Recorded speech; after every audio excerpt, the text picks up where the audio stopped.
Now once you get these fibroids, what are the symptoms? How will you know that like you're having a fibroids?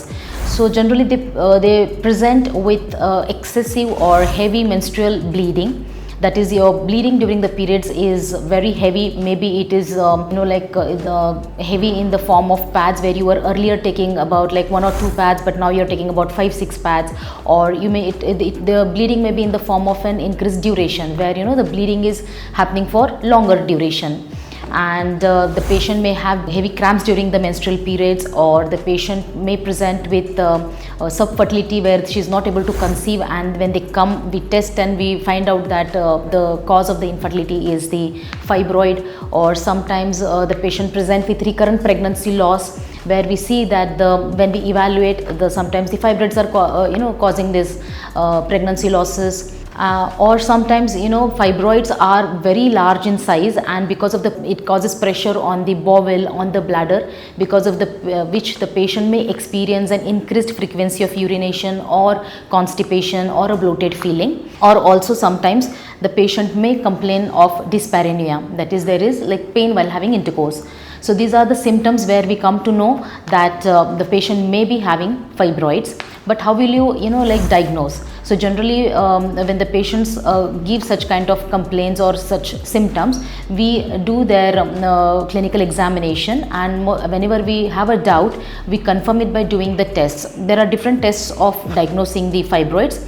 The first and the foremost and the commonest test which we do is the ultrasonography, that's called as the transvaginal sonography. So in this transvaginal sonography, we just place a probe in the vagina, and we are able to detect the small seedling fibroids or the submucosal fibroids very well. Sometimes if there are very large fibroids, even by transabdominal scan we can make them out.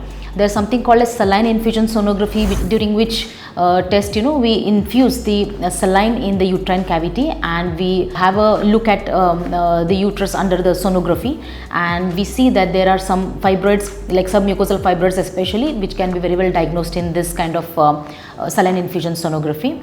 And the fourth one is like MRI. MRI is the most advanced test, wherein we get the precise location and the extent or morphology of the fibroid. So once the fibroid diagnosis is done, then comes the treatment part. The treatment is generally based on the type of the fibroid, their location, and also the severity of the symptoms, and more so important, whether the patient is desirous of pregnancy or not. So based on that, we have medical treatment, we have radiological treatment, and surgical treatment. In medical treatment, we have hormonal as well as non-hormonal, and basically we start with the non-hormonal treatment first, where we use some tranexamic acids or NSAIDs like drugs, and the hormonal treatment, where we give hormonal contraceptives for very heavy bleeding or the irregular menstrual periods. And the other treatment is the GnRH agonist or antagonist can also be used. And the third one is the progestin releasing intrauterine devices. So these are all the medical line of treatment.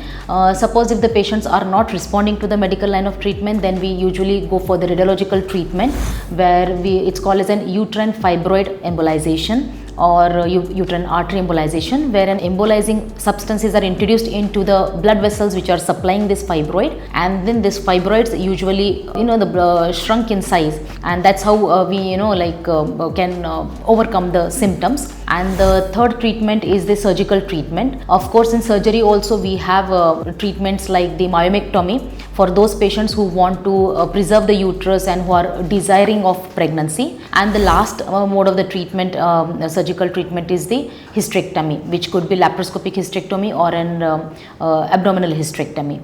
Thank you.